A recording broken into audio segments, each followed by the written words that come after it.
जिसको कहते हैं पाकिस्तानी टच। ये पाकिस्तानी टच मारा ईरान ने, ये पाकिस्तानी टच मार मार के सुझा दिया यहूदी ने, मार मार के सुझा दिया। वहां से अमेरिका आया, इतना बड़ा बम मारा कि इनके इतिहास में इतना बड़ा बम नहीं मारा गया होगा। लेकिन ये जीत गए भाई साहब। Sir I agree with you, sir ने इसको रिकमेंड करा है, मैं सेकंड करता हूं। ये भाई साहब दिनेश भाई खड़े हैं, बनाओ फील्ड मार्शल एक दो, मैं तो कहता हूं इसी को बना दो बुजुर्ग को जिसकी फोटो सामने। ये अब सीज फायर हो गया है, ये कहने के लिए हो गया है, लेकिन दोनों ही तरफ से एक दूसरे को जिस तरह की धमकियां दी जा रही हैं, उसमें आप कभी भी इस फ्रंट को फिर से एक्टिवेट होते हुए देख सकते हैं। मैं बात कर रहा हूं इजराइल और ईरान की। एक तरफ अब ईरान अपने यहां पर धरपकड़ का एक तरीके से कैंपेन चला रहा है, फांसियां दी जा रही हैं, लोग गिरफ्तार किए जा रहे हैं, ये कहते हुए कि ये लोग लगता है मोसाद के खबरी बने हुए थे या मोसाद के लिए काम कर रहे हैं। उधर से कहा जा रहा है कि हम तैयार हैं किसी भी वक्त अब अगले क्रम के लिए। इधर भारत ने एससीओ की बैठक में एक बार फिर से बहुत स्पष्ट बता दिया है कि आतंकवाद के मामले में अब कोई दोगलापन नहीं चलेगा। चीन की तरफ से और पाकिस्तान की तरफ से जैसे दो तरह की बातें की जाती हैं, कभी कह दिया जाता है हम आतंक के सताए हुए हैं, उधर चीन बड़े बड़े आतंकवादियों को लेकर आप जानते हैं वीटो कर देता है, जिनको पूरी दुनिया आतंकवादी तस्लीम करती है। दिन के उजाले की तरफ जो साफ है ये आतंकवादी है, उसको भी कहता है नहीं ये आतंकवादी नहीं है। अब भारत ने उस पर फुल स्टॉप लगा दिया है। भारत की वजह से आज ज्वाइंट डिक्लेरेशन एससीओ में रक्षा मंत्रियों की बैठक का नहीं आ पाया, क्योंकि रक्षा मंत्री ने यह स्पष्ट कह दिया ना, अगर इसमें पहलगाम का जिक्र नहीं है तो इस दस्तावेज पर मैं साइन नहीं करूंगा। पूरी खबरें आपको बताऊंगा आज क्या है प्रतिशोध में, लेकिन पहले ये खबर देखिए, अपने मेहमानों से फिर करते हैं चर्चा और विश्लेषण। नाम लिए बगैर ईरान को इजराइल की धमकी, कोई भी जगह हमारी पहुंच से बाहर नहीं है। इजरायली एयरफोर्स ने सोशल मीडिया पर लिखा, सीज फायर के बाद भी दोनों देशों के बीच में तनातनी जारी है। सीज फायर के बाद भी दोनों देशों के बीच में तनातनी। ये समझना होगा कि इस समय क्या ये ट्रंप की अथॉरिटी को डाइल्यूट करने वाला है, जब ट्रंप ये कह रहे हैं कि दोनों तरफ अब सीज फायर नहीं, कोई नहीं लड़ेगा। ऐसे में दोनों तरफ से एक दूसरे के खिलाफ बयानबाजी, और यहां तो क्लियर कट ये कहा गया कि हम इसके लिए तैयार हैं। ये देखिए ये इजराइल की वायुसेना है और वहां पर यह कहा गया है कि कोई भी जगह हमारी पहुंच से दूर नहीं है। नाम नहीं लिया गया, किसकी तरफ इशारा है आप जानते हैं। अगली खबर देखिए, सीज फायर के बाद पहली बार ईरान के सर्वोच्च नेता आयतुल्लाह खामेनेई ने कहा यहूदी देश को कुचलकर घुटनों पर ले आए। मिसाइल हमलों में बुरी तरह हार गया इजराइल सीज फायर करने पर मजबूर हुआ, खामेनेई ने कहा ईरान ने अमेरिका के मुंह पर जोरदार तमाचा मारा है। ईरान ने अमेरिका के मुंह पर जोरदार तमाचा मारा है। पहले तो जब अमेरिका ने बंकर बस्टर बम गिराए थे, ईरान की तरफ से एकदम खामोशी थी, बयान आ भी रहा था तो इजराइल को लेकर आ रहा था, अमेरिका को लेकर कुछ नहीं कहा जा रहा था। अब खामेनेई सामने आए हैं, इतने दिनों बाद क्यों सामने आए हैं और अब कह रहे हैं कि सीज फायर के लिए इजराइल को हमने मजबूर कर दिया, हमने यहूदी कौम को घुटने पर ला दिया। ये खामेनेई का इस वक्त प्रकट होना, दोनों तरफ से एक दूसरे के लिए बयानबाजी करना, ये सीज फायर को लेकर क्या किस तरह की स्थिति बताता है। अब जरा इस पर बातचीत करते हैं। मेजर गौरव आर्य मेरे साथ जुड़ रहे हैं, एयर मार्शल पीके श्रीवास्तव भी मेरे साथ हैं। ये किस तरह की सीज फायर है? देखिए साहब, ऐसा है कि इसका यह कहना है खामेनेई का कि हम यहूदी कौम को घुटने पे ले आए, हमने अमेरिका को ऐसा थप्पड़ मारा कि अमेरिका बिल्कुल जिसको कहते हैं कि हाय तौबा अमेरिका में मच गई। लेकिन fact of the matter is कि बिल के अंदर कौन घुसा था? ट्रंप बैठा था बिल के अंदर या नेतन्याहू बिल के अंदर बैठा था? भाई साहब तो ये गायब थे, ये सुरंग के अंदर बैठकर ट्वीट कर रहे थे, राइट। दूसरी चीज, किसके शहरों पे बम गिरे इतने ज्यादा, किसके न्यूक्लियर फैसिलिटीज तबाह हो गए? ये पाकिस्तान का इनके साथ जो बॉर्डर मिलता है ना भाई साहब, ये उसका फायदा उठा रहे हैं। ये अगर ये वाली स्थिति है तो, और ये कहा जा रहा है कि हमको मालूम है हमारी रीच से कोई जगह दूर नहीं है, इजराइल ये कह रहा है, इजराइल की एयरफोर्स ये ट्वीट कर रही है, इसका मतलब क्या है? आने वाले दिनों में कभी भी फिर से ये फ्रंट एक्टिवेट हो जाएगा। ये वही है, स्क्रिप्ट रिपीट हो रही है। ये भी कह रहे हैं कि ये पॉज है ऑफ सिंदूर टाइप। अच्छा, ये पॉज है और हमने लॉन्चर तुम्हारे गिरा दिए, वही वाली बात है। सारे लॉन्चर इनके गए, न्यूक्लियर फैसिलिटीज इनकी गई, इनकी सारी मिलिट्री आईआरजीसी की जो थी वो बर्बाद हुई, लेकिन जीत गए, हमने घुटनों पर ला दिया। और दूसरे भी आप ये कहिए, आप दिनेश एक मैसेज दीजिए, आप भी कोई फील्ड मार्शल बना दीजिए, IRGC वाले को फील्ड मार्शल बना दीजिए, सर मौका यही है। इसको कहते हैं पाकिस्तानी टच। ये पाकिस्तानी टच मारा ईरान ने, ये पाकिस्तानी टच मार मार के सुझा दिया यहूदी ने, मार मार के सुझा दिया। वहां से अमेरिका आया, इतना बड़ा बम मारा कि इनके इतिहास में इतना बड़ा बम नहीं मारा गया होगा। लेकिन ये जीत गए भाई साहब। Sir I agree with you, sir ने इसको रिकमेंड करा है, मैं सेकंड करता हूं। ये भाई साहब दिनेश भाई खड़े हैं, बनाओ फील्ड मार्शल एक दो, मैं तो कहता हूं इसी को बना दो बुजुर्ग को जिसकी फोटो सामने। ये अब क्या ये किसी भी वक्त फिर से, क्योंकि वहां पर जो इनका ऑब्जेक्टिव था वो अचीव दोनों नहीं हुए। अगर वहां से यूरेनियम गायब है, नहीं मालूम कि परमाणु कितने दिनों के लिए उन्होंने यहाँ विरोधाभास है। हाँ। मैं ये मानता हूं कि इनके सारी फैसिलिटीज खत्म हो गई हैं। कहने को जो भी आए, चाहे वो वॉशिंगटन पोस्ट में आए या न्यूयॉर्क टाइम्स में आए, क्योंकि बहुत तरह के लोग लेकिन इंटेंट खत्म नहीं हुआ ना। लेकिन इंटेंट नहीं खत्म हुआ, इंटेंट खत्म नहीं, नियत नहीं खत्म, इसलिए वर्चस्व ऊपर पूरा है। एयर स्पेस के ऊपर मतलब पूरा 1.5 साल बाद फिर से हम यही सुनेंगे कि वो बनाने के करीब पहुंच गए हैं, फिर से ये कहानी पुनरावृत्ति होगी। अच्छा, ये टला आपके हंच में ये जो भी तनाव है, ये कितने दिनों के लिए टला है? नहीं, अभी आके थोड़ी कसरत करेंगे, क्योंकि अभी सामान तो कुछ है नहीं मारने के लिए। अच्छा, तो ये टला है। अच्छा, ये टला है 8-10 महीने के लिए। लेकिन जैसे प्रतिशोध जारी रहेगा, वैसे ये भी जारी रहेगा। ये तनाव किसी भी सूरत में, किसी भी मतलब ये गारंटी के साथ नहीं कहा जा सकता कि तब तक के लिए थमा है। ये वही ऑपरेशन सिंदूर वाली बात कही जा रही है कि यहां भी इजराइल ने वही इशारा किया है कि कोई भी इलाका हमारी पहुंच से दूर नहीं। ईरान और इजराइल के बीच में प्रॉक्सी वॉर तो एक तरीके से चल ही रहा है। 3 इजरायली जासूस को ईरान ने फांसी दे दी है। तीनों पर मोसाद के लिए जासूसी करने का आरोप है। सीज फायर के एक दिन बाद ही ईरान का बड़ा संदेश, 700 लोग गिरफ्तार किए गए हैं और 3 लोगों को फांसी दे दी गई। नहीं, ये ईरान, ये लकीर क्यों पीट रहे हैं? सांप तो निकल गया है। नहीं, ये ऐसा करते हैं। अब ये जिसको कहते हैं ना, अब ये भूत ढूंढ रहे हैं। ईरानी, इनकी आदत है भूत ढूंढने की।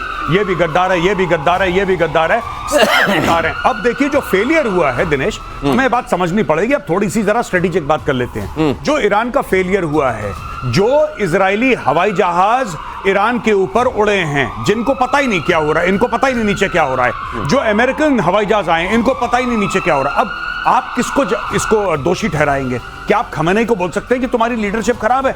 आप नहीं बोल सकते। क्या आप IRGC के जनरल को बोल सकते हैं कि तुमने अपना काम ठीक से नहीं करा? आप नहीं बोल सकते। आप किसको बोलेंगे? तो आप सड़क से लोगों को पकड़ेंगे कि एक्चुअली क्या है कि हमारे बीच में गद्दार है। गद्दार नहीं है, तुम नालायक हो, तुम नालायक हो जो तुम नहीं लड़ पाए। अब ये गद्दार ढूंढ रहे हैं कि किसी के ऊपर गद्दारी का ये टीकरा फोड़ दें और उसको बिल्कुल फांसी दे दें कि खुद की इज्जत बच जाए। क्योंकि अपनी इज्जत बचाना रेजीम की, देखिए रेजीम जो है ना ये खमेनी की, ये अपनी इज्जत बचा रही है अपने लोगों के बीच में, अपना वर्चस्व कायम करने के लिए कि देखो हम गलत नहीं थे, लेकिन अगर हमारी पीठ पे ही किसी ने खंजर उतार दिया तो फिर हम क्या करें? हम तो मजबूर हैं। ये वाली स्टोरी। दिनेश, ये बात होती है ना, कोई भी रजीम सीरियसली स्पीकिंग तभी तक चलती है जब तक वो दिखाती रहे कि हम बड़े मजबूत हैं।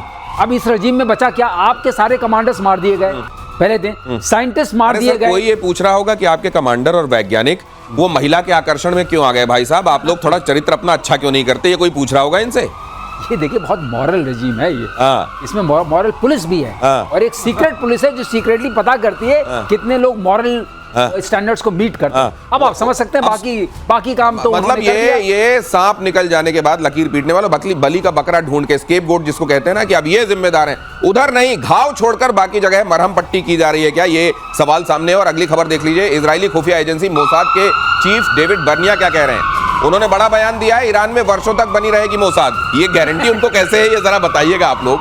क्या वहां के बहुत सारे लोग ये मोसाद को चिट्ठी लिख के कह चुके हैं चिंता मत करो? गुरुत्वाकर्षण के प्रभाव में वहां मोसाद बना रहेगा, क्योंकि आपने भी आकर्षण की बात की थी। उसका गुरुत्व बना रहेगा। अच्छा, उसका गुरुत्व बना रहेगा, वो आकर्षण की वजह से गुरुत्व बना रहेगा। ये है बड़ी बात। ईरान में अकल्पनीय कामयाबी मिली, डेविड बर्निया ने कहा। हमारा मिशन अभी तक खत्म नहीं हुआ है। डेविड बर्निया ने यह भी कहा, मोसाद को दुनिया भर में बहुत ही काबिल खुफिया एजेंसी के तौर पर मान्यता मिली हुई है, इसको तो आप जानते हैं। लेकिन ईरान में उनका काम आसान है या मुश्किल? वो जगह जहां पर आपको दुश्मन देश में ही अपने समर्थक मिल जाए, वहां काम आसान हो जाता है। और कहते हैं ईरान में बहुत सारे लोग ऐसे हैं जो खुद ही मोसाद को खबर पहुंचाते हैं। क्या ये बात सच है? बिल्कुल सच है। और पिछली बार जब लड़ाई हुई थी तो ईरान के अंदर तेहरान में पोस्टर लगे थे जो कि आम ईरानियों ने लगाए थे, और आम ईरानियों ने बोला था कि भाई देखो, हमारी तुमसे लड़ाई नहीं है, यानी कि हमारी ईरान से लड़ाई नहीं है, ठीक है, तुम्हारी जो लड़ाई है वो खमेनी से है। वो वहां पे रहता है, तुम उसके घर पे बम मारो, भाई हमारे घर पे बम मत मारो, यहां तक बात हो गई थी। और दूसरी एक चीज है कि ईरान के लिए देखिए बात यह है कि लोग इतने परेशान है खमेनी रजीम से कि उनके लिए यानी कि मोसाद के लिए वहां पे जासूस पैदा करना बहुत आसान है, बहुत आसान है। मैं वही बात कह रहा हूं जो आपके सामने मैंने एक बार पहले बोली थी आपकी शो में। एक बात देखिए, हम लोग बड़ा अप्रिशिएट कर रहे हैं, बड़ा तालियां पीट रहे हैं हम लोग कि देखो इजराइल ने क्या मिसाइल मारी, दीवार के अंदर घुस के कमरे में उस साइंटिस्ट को या उस अफसर को बर्बाद कर दिया, जान से मार दिया। अरे भाई किसने बताया कि वहां पे वो उसका घर है? किसने बताया कि इस कमरे में इस वक्त तो सो रहा होगा? आप ये देखिए ना किस लेवल का इंटेलिजेंस है इजराइल का। मिसाइल कहां मारनी है ये भी तो पता होना चाहिए। मिसाइल तुम्हारी कितनी बढ़िया है, क्या काम करती है, बात की बात है। इंटेलिजेंस तो ये इनका पूरा का पूरा जिसको कहते हैं ना फैले हुए हैं इजराइल के अंदर। अब ये देखिए कि उधर ट्रंप क्या कर रहे हैं और उनके देश में क्या हो रहा है। अभी तो आप ये जरा तस्वीरें देखिए, पेंटागन ने जारी की हैं। एटमी साइट्स पर अटैक की तस्वीरें सामने आई हैं। बॉम्बर से गिरता दिख रहा है GBU-57 बॉम्ब से ही तबाही मचाई गई है। पेंटागन ने ये तस्वीरें जारी की हैं और कहा है कि इस तरीके से ये बॉम्ब गया और उसने धरती फाड़ के नीचे बंकर तबाह किया।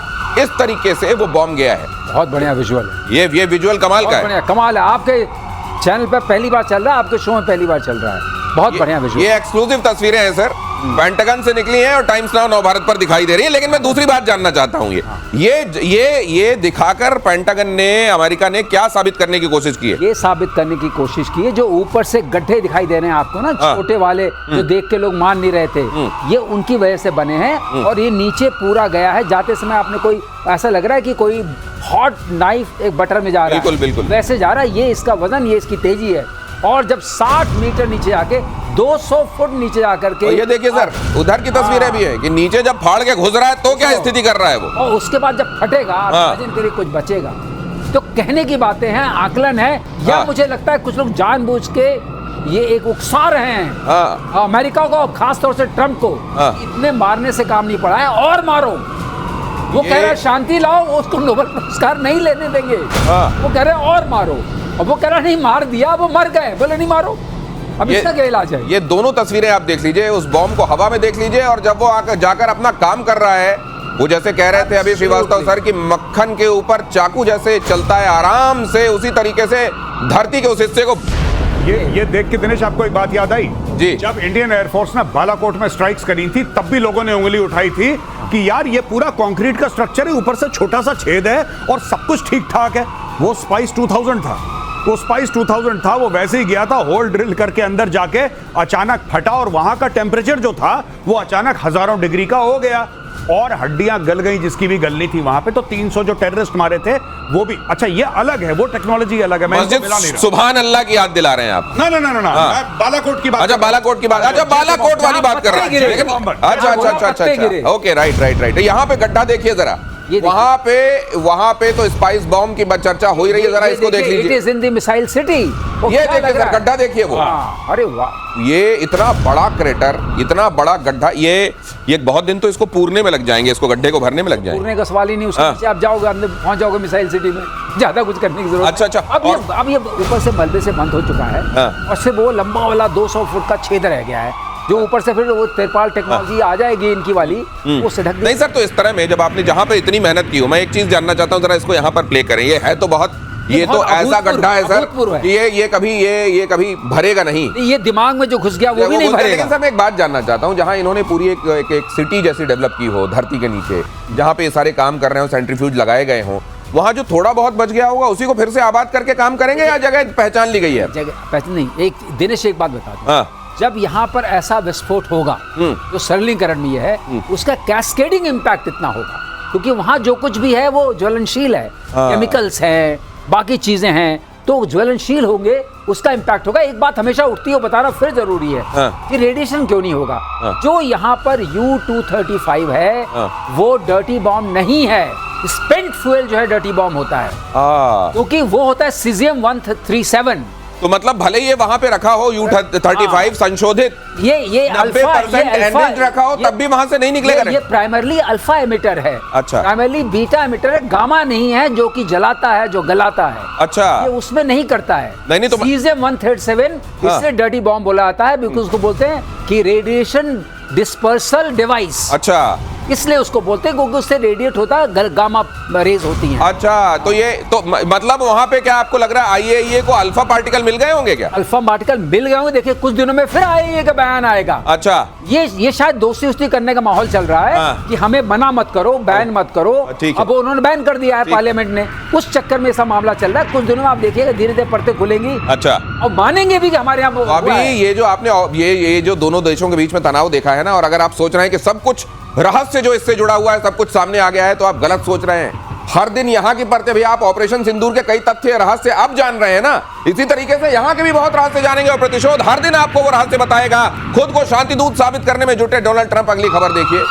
गजब शांति के पुजारी हैं भाई साहब। ईरान को तबाह कर अब उसकी तारीफ कर रहे हैं। बहादुरी से जंग लड़ा है ईरान, उसे नुकसान से उबारने की जरूरत है। ईरान को ऑयल बेचने से नहीं रोकूंगा, डोनाल्ड ट्रंप कह रहे हैं। ईरान से न्यूक्लियर डील जरूरी नहीं, अगले हफ्ते बातचीत होगी। ये गजब ये है, ये तो अब मैं सोच रहा हूं कि ब्रह्मा जी अगर गौरव डिस्क्राइब कर सकते हैं, किसी और की हिम्मत की बात नहीं नहीं सर, ये तो मुझको लगता है गौरव जी भी इनको डिस्क्राइब नहीं कर सकते पूरे तौर इनको ये तो देखिए ये आत्मा से परमात्मा वाला मैटर है इनका।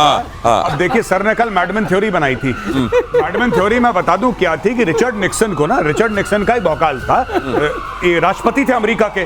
तो जो छोटे छोटे देश थे ना, कम्युनिस्ट कंट्रीज, उनके सामने रिचर्ड निक्सन अमेरिकन प्रेसिडेंट का एक भौकाल था कि देखो ये जो इंसान है ना, ये पागल है। बिल्कुल सही कहा। ये पागल है, तुम इस पर भरोसा मत करना है। ईंट लेके फिर रहा है, इसके लंबे लंबे बाल है, मुंह से थूक निकल रहा है, ऐसे पागल की तरह भाग रहा है, कभी भी किसी का मार देगा। तो सारे देश डरते थे, रिचर्ड निक्सन पागल है, इसकी बात मान लो।